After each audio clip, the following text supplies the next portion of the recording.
Welcome back to the shipyard. Today we're talking about the Scorn.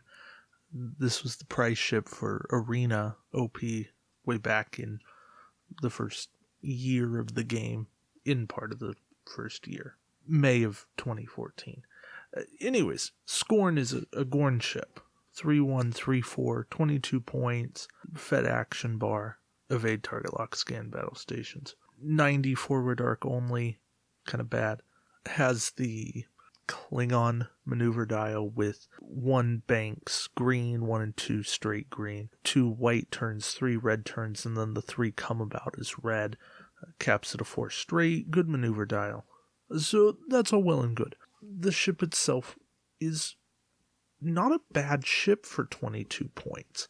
The named ability, when attacking with your primary weapon, if you inflict at least 1 crit to the enemy ship's hull, that ship must also discard 1 crew of its choice. This is one of those ships, if you can make it work, and there's ways to make this thing work, pump in more attack dice with a Type 8, with a friendly Denatra, etc., that named ability can really help you kill a ship, especially a big ship.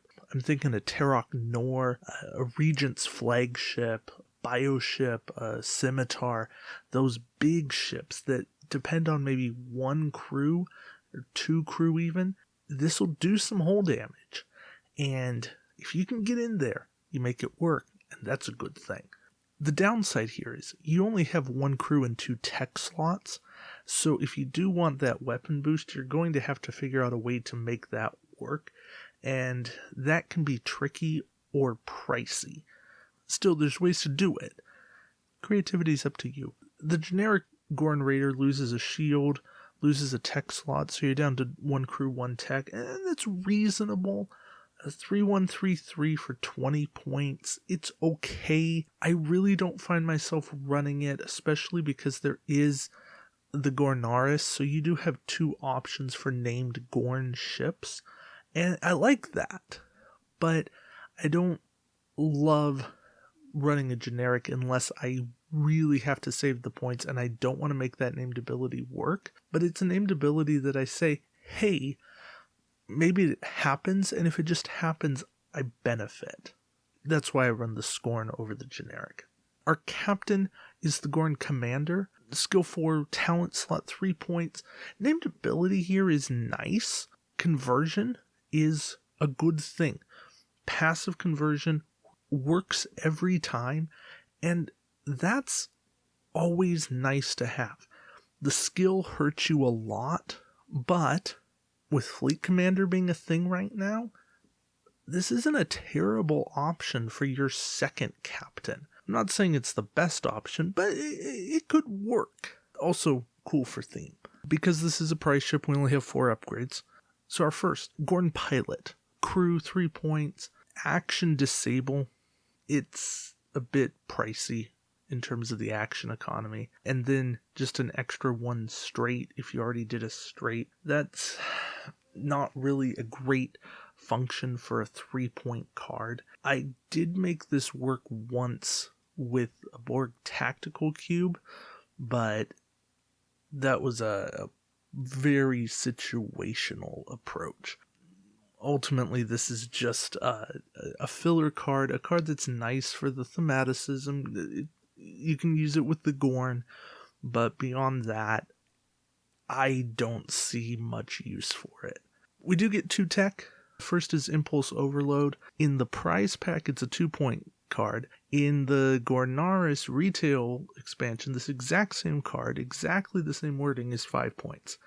So if you want to run it, get the prize pack. It's an action discard, and it's a way to maybe get rid of tech. I think that there's better ways to get rid of tech now. Looking at like Mirror Boreal Antos, ROM, and then of course your 2nd of 5, your 4th of 5. Those are things that will target upgrades, period. They don't depend on just tech. So yeah, this is nice that it's a 2-point card, but it could be a nothing card if your opponent doesn't have tech, or if they use their tech before you get within range 1. And even if you do get in range 1, you still have to roll dice, and you do have a chance, albeit a small chance, of not rolling anything. And that's not what you want to see. The other tech is jammed communications. I want to like jammed communications because it shuts down all of these crazy shenanigans. It shuts down Denatra, Martok, Colo. It shuts down all aura effects. Now, it includes your own, and the problem is, so often you want to use your own effects. But if you can build your fleet in a way that you don't depend on those effects, and you use jammed communications, I think you're in a good position. The nice thing is, jammed communications is just an action, and then you place an Ox power token beside your ship. It's not a disable on top of it, it's not a discard, it's not time tokens, it's just an action. You are messing somebody up. I think there's potential to this card. I think it's something that people have been ignoring for far too long. And I think that it could be a key to messing up a lot of people. I think that it's something that people aren't taking into account these days. Maybe, just maybe, bringing it up here will bring it to someone's attention. I don't know. Maybe I have too high of an opinion of myself. But if you're looking for something new to shake up your meta, this is the card. And of course, the last card in this pack is Faked Messages. And I feel like I've been talking about this so much lately, but it's a 5-point talent, and it is maneuver control. But beyond what it is, it forces your opponent to do a 1 straight. And because that maneuver is given in both speed and direction, it's white. So they don't clear Ox. That will mess with their plans more than anything. You see, this isn't just about maneuver control, but it's also about what you can do to combine it with Ox tokens. I'm thinking Transwarp Signal on the last round, Brunt in the last round. Obviously not on the same ship, because you have to be within range 3 for Brunt, and then not within range 1 to 3 for Faked Messages.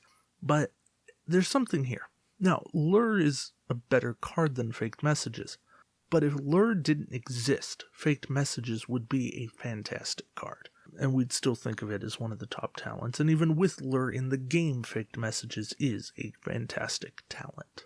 So, take that for what it's worth. Overall, this pack is pretty good. I like the introduction of the Gorn. The Gorn don't see a ton of play, but it's not that they're terrible. The upgrades are okay. They range from meh to highly playable, as the grades are indicating here. But the two most interesting upgrades, at least, you get in the Gornaris retail pack. So this is one that, if you really want the Scorn, that's the reason to seek out this pack. Otherwise, buy the Gornaris and go with it. I guess Gorn Commander is another reason, but you don't have to. You don't have to go that direction. It's not incomplete. So you're not missing much. You're missing an option. Not even a great option, just kind of a fun option. So that's where I'm at. Overall, I like the pack. I am glad that I have the pack. And I think if you got this pack, you'd be glad that you had it too. That's where I'm at. Thank you guys for watching, and until next time, we'll see you around the shipyard. Take care.